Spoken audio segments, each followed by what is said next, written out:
Hi, everybody. I'm Leah. And I'm Mike. And today we are in English Digest going to look at Unit 7, and that is our topic of the world.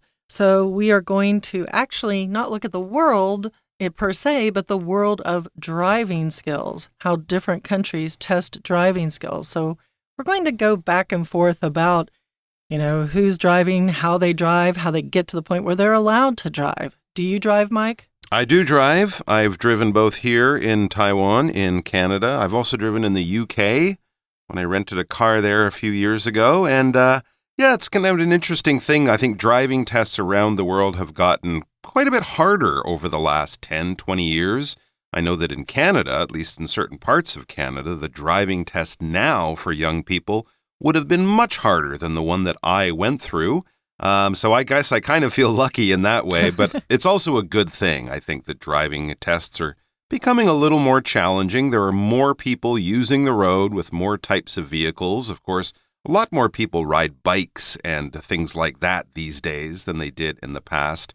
And generally, I think also we have problems with people being distracted, right? Cell phones in cars was not a thing when I was learning how to drive. That's definitely true. So I think with all the, more cars on the road, more people using the road in other ways, and more distractions inside cars, I think it's probably a good thing that we have tough driving tests and courses.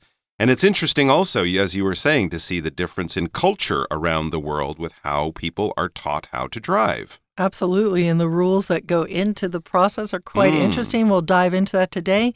But first, let's take a moment and listen to the whole article. Every summer, many young adults use their vacation to learn to drive, aiming to obtain a driver's license. The process in Taiwan involves both a written test and a road test. The former assesses your knowledge of traffic regulations, while the latter evaluates your skills in parking, turning, and obeying traffic signs. However, driving test systems vary significantly worldwide. The driving test in the UK is known to be the most difficult in the world, with many people failing multiple times before passing. Learners face actual road conditions from their initial driving lesson to their test day. One challenging part of the test is the hazard perception test. Candidates must identify hazards in 14 one-minute video clips, testing their reaction and situational handling skills. Moreover, the independent driving test requires candidates to drive to a specific location without turn-by-turn navigation. With an overall pass rate of about 43%, candidates typically need 3 to 5 attempts. Australia's process requires the longest time to obtain a full license, taking at least 4 years. Initially, passing a written test to acquire a learner license is obligatory, followed by completing 100 hours of driving training and 20 hours of nighttime driving.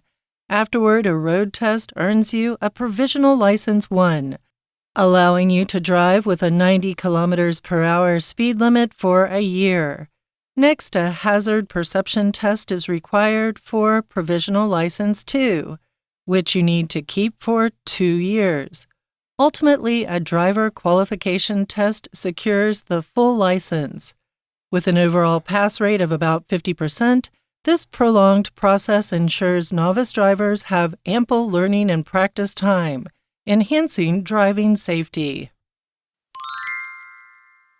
Okay, so we're back. We're looking at day 1. And as we see in the first sentence, every summer, many young adults use their vacation to learn to drive, aiming to obtain a driver's license. So a lot of times after school's ended, you got a break from needing to be focusing on homework and everything. And instead of just taking it easy, a lot of times when you get to the right age, you're going to take your vacation to learn to drive.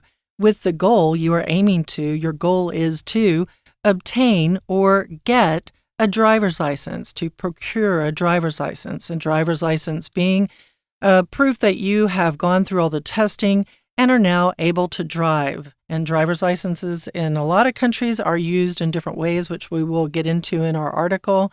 In America, you have a regular driver's license where you don't have to give too many details about your proof of residence. and they have a real ID, which can be used when you're flying, which is another form of driver's license, which is going to take over all of the American driver's license, I think, over the next few years, which requires you to be definitely living in a state and have proof of living in that state. Okay, and of course, a license is a legal document that basically shows that you're allowed to do something. As Leah was explaining, sometimes a license is no bigger than your ID card or a credit card, and you carry it around in your pocket. But if we're talking about other things, a license might be a larger piece of paper, might look more like a college diploma or a certificate. You might have a teacher's license. Doctors and lawyers need licenses to do their jobs.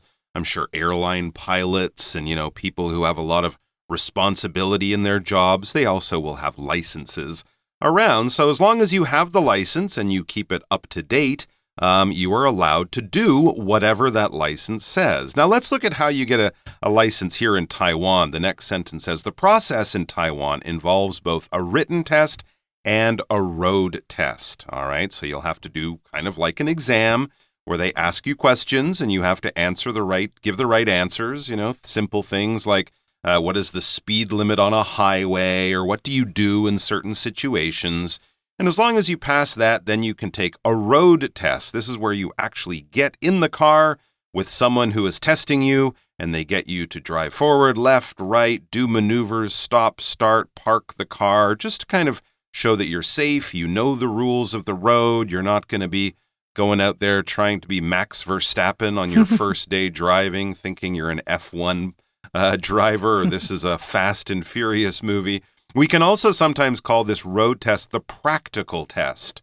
So you're not just showing your knowledge of something, you're showing the practical side, actually doing the thing. That's what we mean when we say practical test. You're actually showing you know how to drive, not just that you know the rules. It says the former, so that would be the first in that little two-item list in the previous sentence, the former, so that would be the written test, assesses your knowledge of traffic regulations, while the latter, that's the second one, the road test, evaluates your skills in parking, turning, and obeying traffic signs. Yeah, and that's basically what you're doing when you're being tested, right? You're being assessed, either by a person or by the test itself. They're kind of judging you, evaluating you, measuring your knowledge of something, and generally at the end, they will give you a grade of some kind. I don't know if with driving tests, if the grade is so much important, just you want to pass the test and not fail the test. Yeah, and the pass range is not like 50 and above. It's like 80% or more a lot of the time. But if you get an 83 or a 92, it doesn't really matter. You're just happy you passed. And just going back on that assess, the person who assesses would be the assessor. And the test that you would get would be an assessment. However, driving test systems vary significantly worldwide. That's pretty interesting. So it's not like across the globe, there's one way to get a driver's license. No, different countries have their different ways to test you. So driving test systems vary. They are different. And not just a little bit different, but significantly different. We're going to talk about this in the next paragraph. The driving test in the UK is known to be the most difficult in the world, with many people failing multiple times before passing. So it's not an easy thing to do if you want to drive in the UK. It's actually one of the most difficult places in the whole world to get a license. So many people fail when they try to get their license the first time. Taiwan can be like that too, actually. When you have to do that reverse S-turn, that can be quite complicated when you have to keep both hands on the wheel and drive in reverse. That one's pretty fun. Learners face actual road conditions from their initial driving lesson to their test day. So instead of getting on a course where you can practice like you do a lot of times in Taiwan, what happens in England is that right from day one, you are going to get behind the wheel and go out in traffic, which can be very, very intimidating if you think about it. That is your actual road conditions. You have people on bicycles, you have pedestrians, you have red lights, you have to go fast, you have to go slow. You have to watch out for the weather conditions in real road conditions right from the get-go. And that get-go is the initial driving lesson, initial here being the first or the very first one. Yeah, absolutely. That's the way I also did it when I was learning in Canada. We didn't have a practice course or a special testing center. We would just get out there and have actual road conditions. We would be driving on the road with normal traffic. One challenging part of the test is the hazard perception test. Okay, we've already learned that the UK test is difficult. Challenging is another good word for difficult. And this is one especially challenging or difficult part of the test. It's called the hazard perception test. Hazard is kind of like a danger, and a perception is basically seeing something. So basically, you're being asked to identify dangerous situations. The good news here is that you're not doing it on the road in actual road conditions. Let's learn about this test. Since it is so challenging, it's probably good that it's done in a safe way. Candidates must identify hazards in 14 one-minute video clips, testing their reaction and situational handling skills. Very interesting. So this is the kind of thing they couldn't really test safely out on the real road. We might have situations like a child chasing a ball out in the street right in front of your car, or a terrifying. dog running out, or someone opening their door right in front of you as you're driving down the side of the road. Situations like that, which could be very dangerous in the real world and will require you to have a quick reaction time and situational handling skills. Basically, they're asking you to act very quickly to avoid an accident or a danger or a hazard. When you identify something, you see something and you know what it is, all right? So you know your friends and your family by their faces, or maybe even the sound of their voice. If they call you on the phone, you can identify them that way. If you're seeing something that you know could be dangerous, like, for example, a child playing with a ball next to a busy road, you could point to that and say, hey, that is possibly a dangerous situation. I am identifying this situation as being a hazard or hazardous, at least dangerous, if not an actual danger at that time. So 14 little videos, and I guess they might have like a buzzer you press or a wheel you have to turn, or somehow they're kind of testing you in a dangerous situation, but doing it in a safe way. That's a pretty interesting idea. When my mother was doing the test in England, she was very nervous. It was already famous. This would be in the 1980s for being dangerous. They didn't have these videos, but they did have a thing where you had to drive. The tester would have his book, like a notebook, where he would write down your scores. Everything. And as you're driving, he would then slam it against the front of the car, or the window of the car, making a loud noise, and you had to stop the car very quickly while still maintaining control of the car. And making sure the car behind you doesn't run into you. They would always do it on a quieter road, but it was basically testing how quickly, in seconds. I think they also had a stopwatch. Gosh. In seconds, you could stop the car in a shocking, frightening situation while still keeping control of the car. And I remember the night before her test, my mother was most nervous about this part. Yeah, because it's terrifying. Of the test. And they never did anything like that in Canada when I was young and learning to drive. So I guess in the UK, they've always had this focus on, these possible dangerous situations, which might not happen to most people, but they do happen, and you need to be ready. Yeah, and so as you were saying, identifying hazards, seriously important to be a skilled driver, to be a safe driver. And moreover, the independent driving test requires candidates to drive to a specific location without turn-by-turn navigation. Oh, good. So more than just what we have talked about before, or furthermore, or beyond that, or in addition to what we have talked about before, this independent driving test makes you have to drive somewhere without using your Google Maps to tell you where to turn left and where to turn right.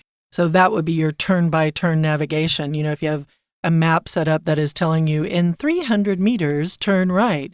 That's your turn-by-turn navigation. So you have to go to a specific location without having this, which means you need, before you sit in the car, to have a general idea of everything that's going on around you, where things are in the city. You need to go north to get to the city center, maybe. You need to go south to get to the beach. These are the sorts of things.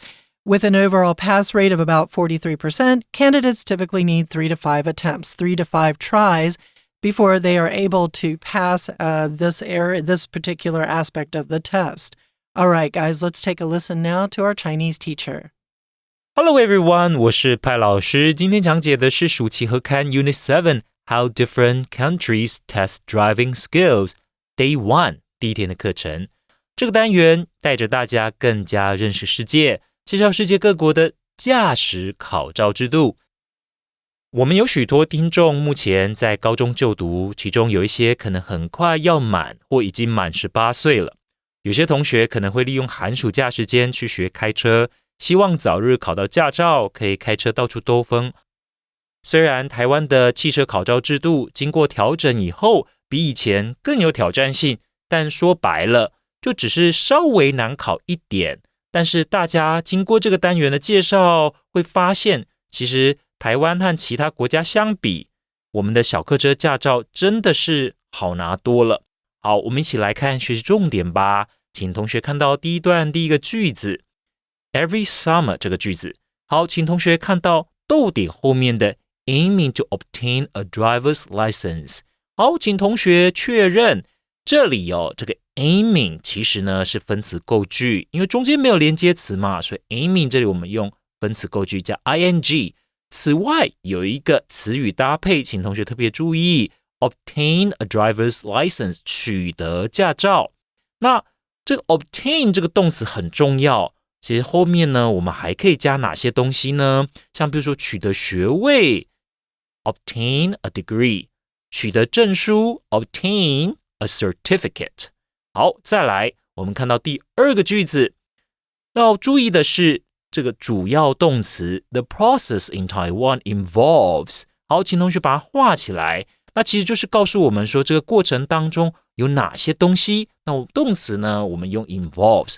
那在考照的过程，在台湾如果你想要拿驾照呢，要做2件事。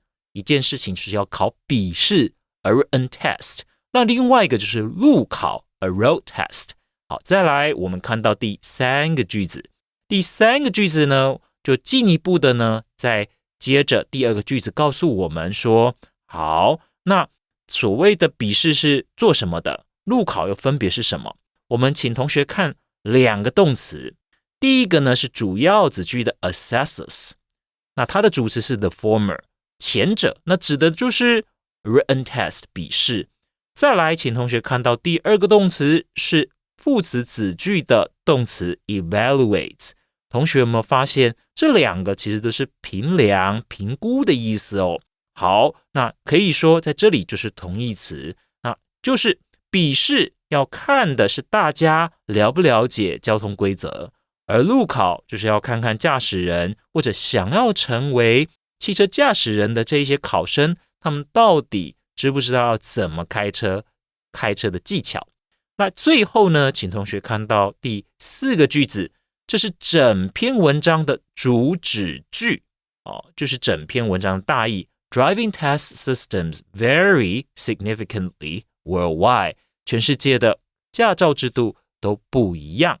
好，再来请同学呢看到我们的第2段第1个句子，这算是这个段落的 topic sentence 主题句，在介绍的是英国的驾照制度原来是世界上最难的，大家认为是最难的 known to be the most difficult。 那后面有一个 with 所做的附带说明 with many people failing multiple times before passing。 那怎么说它是最难的？原来后面有附带说明，就是很多人呢拿到驾照之前其实都要失败了好几次。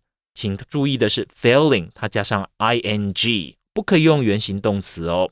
好，那再来呢，请同学看到其实这个段落告诉我们，不只是因为很多人要考好多次，最主要是呢它的测验也相当难。那请看到第5个句子，它前面讲到说要考危险感知测试以外呢，实际上路还要怎么样呢？在没有导航的情况下，必须要开车到指定的地点。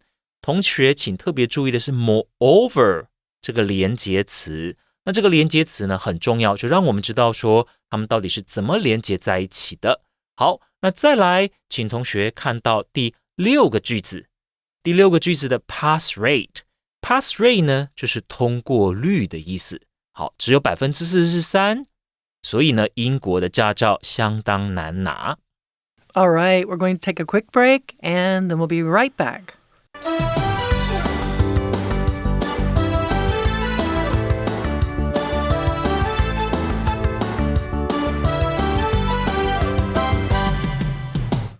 Well, we talked about the UK being one of the toughest places in the world, but I don't know about you.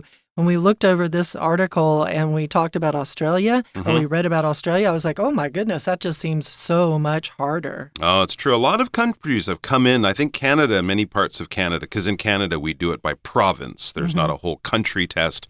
It's each region or province, like a state in Canada. They have their own rules. And I know from when my niece was learning a few years ago, it's a lot more difficult. It takes a lot more time. They have this sort of thing where you get like a student license for a year. Right. And as long as you drive safely and stay out of trouble, then you can go on to the other one. Like you can't, I think with the younger person license, you can't drive after 11 p.m. Huh. You can't drive with a bunch of young people in your car to avoid, distractions and things like that. So a lot of countries have come in, but you're right. Australia's does seem especially really hard. difficult, but also especially safe, maybe in terms of, finally, when it's all done and finished, producing, smart, sensible, and safe drivers. So let's look at it. It says Australia's process requires the longest time to obtain a full license, taking at least 4 years. That does seem like a long time. Extra long time, but there you go. That's the way they do it. To obtain a full license, notice there the capital F and L, that is the proper name for what they call these in Australia. Right. So you might arrive there and say, how do I sign up? I want to get my full license as quickly as possible because, I'm 42 and I have to drive my kids to school or something. So that's what you're looking for, the full license. Let's learn about the other ones. It says initially or at the beginning, so this would be for young drivers, new drivers, students, for example. Initially, passing a written test to acquire a learner license is obligatory. All right, so before you even touch a car, you have to take a written test. You have to basically show you know the rules of the road. You've studied the rules in a book. You understand what all the signs mean and all that kind of stuff. And then you have to take a test. This is obligatory, meaning you must do it, right? Absolutely you can't skip it. I guess even if you come from Taiwan and you have a license here, you might still have to do it there because some of the signs and the rules will be different. So you do this, you have to do it, you get your learner license, and then says followed by 100 hours of driving training. I think we did 10 in Canada. Followed by 100 hours of driving training. So that would be actually on the road in a car, driving around. And 20 hours of nighttime driving as well. Because yes, of course, nighttime driving with low light conditions and all sorts of other things, that is a whole other level of challenge for people. Now, one of the things they're not mentioning here is the age at which you can start going through this process. One thing like with America is that you can start quite young. There's what's called a hardship license. If one of your parents maybe has medical issues and you need to drive them to the doctors, then you can get a hardship license at like 14. But normally at like 15 or 16, you can go through the process of getting your learner's license in America. And then you also have about a year where you're taking, time getting experience on the road while you have somebody sitting beside you in the car who is a licensed driver or I think at least an adult. And then you can get your regular license. In a lot of places in America, it's relatively easy, although I think it's gradually changing. They're making it a little bit of a staged process like Australia. However, Australia is just really impressive because after you get this learner license and you do your 100 hours of driving training and 20 hours of nighttime driving, afterward, a road test earns you a provisional license 1, allowing you to drive with a 90 kilometers per hour speed limit for a year. Okay, so after all that period, you then take a road test, so a test where you're driving on the road as opposed to a written test or a test on a test circuit inside a testing center. And this earns you, it gets you the provisional license 1. Provisional meaning temporary. It's something that you temporarily have until you later get the full license. Also capitalized, so it is an official name and it looks like an official category because there's a 1 and 2. This allows you to drive 90 kilometers per hour, right? That means you can't go over 90 kilometers per hour. So I don't know how fast the highways go, But if they go over that basic speed limit of 90, then you can't get on there, right? And I don't know if you have this, if you have like a mark on your car that shows you have that kind of license. I imagine they do. I think in Canada, I know that they have a lot of these. They have sort of a sort of student's sticker that you have to put on like the an car. L or something like that. that. Yeah, in the UK, it was an L for learner. I'm not sure what they do. But yes, there is a way, of course. So if the police see you on the highway going 110, they know that you shouldn't be going that speed. You're still sort of a junior driver with a provisional license. But as long as you keep your nose clean and don't break any laws for that year, it says next, a hazard perception test is required for provisional license 2, which you need to keep for 2 years. You're not done yet. You're not done yet. So once you've kind of proven that you can drive generally safely around the city, for a year or so, you get this hazard perception test. We don't know if this is a real-world test on the road or maybe like the UK, they do it more safely with videos or something like that. But basically, you have to show that you can avoid koala bears and kangaroos or whatever else might be a danger, people carrying surfboards, whatever else might be a danger in Australia. And then as long as you get that provisional license too, you show that you can recognize hazards and know how to react quickly and safely on the road. You get this license, you keep it for 2 more years, and you don't run over any wallabies or wombats. Ultimately, a driver qualification test secures the full license. You have finally reached your ultimate goal, but you need to pass this driver qualification test. And that's basically everything that we're doing here. This whole multi-year process is basically to make sure that you are qualified to drive safely. To qualify means you kind of meet all the demands, you meet all the requirements, you have done all the necessary work, you've checked all the boxes, you've passed all the tests.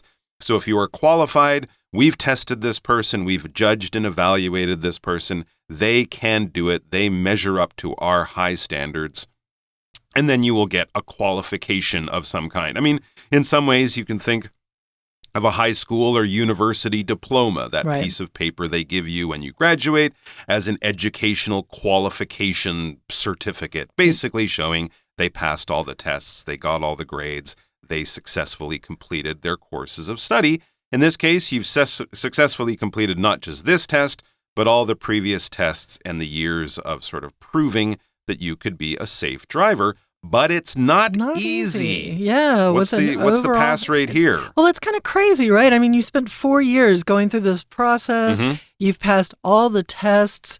Theoretically, all you want to do is secure this full license. You want to get it, right? Oh, yeah. But at the end of this 4-year period, there is an overall pass rate of only about 50%. So only half of the people that take this driver qualification test will pass it. And the reason why this might be that some people don't get enough experience on the road, or they just maybe are a little bit lazy about it, or they don't really study to make sure they know what the hazards are out there, so they have their hazard perception test under their belt. But that's why there is a prolonged process, right? So this prolonged process ensures novice drivers have ample learning and practice time enhancing driving safety. Prolonged means extended or something that's been made longer. 4 years is a long time to get a driver's license. It's a prolonged process. This ensures, it guarantees, it makes sure that novice, beginning or not expert or not pro drivers have ample being a lot of, more than enough, learning and practice time, enhancing driving safety. Okay, just to point out a couple more things. Novice, the opposite of that a lot of times is pro. So you have novice competitors in athletic events, and then you have pro competitors who have moved up to a level where they're getting paid to do competitions or athletic events. Ample, there's a really good Chinese expression, 年年有余, which is for Chinese New Year, right?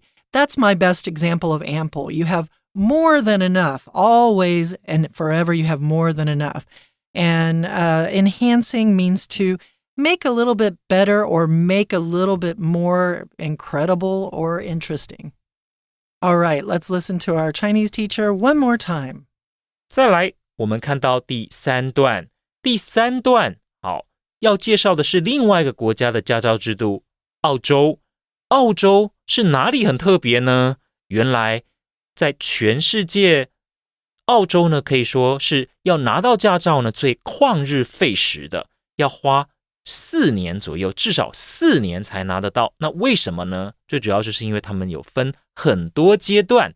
好，那所以刚开始的时候要有一个学习驾照。To acquire a learner license is obligatory. 好，所以这是一定要有个学习驾照。接下来呢，之后那会有路考。Afterward, a road test earns you a provisional license.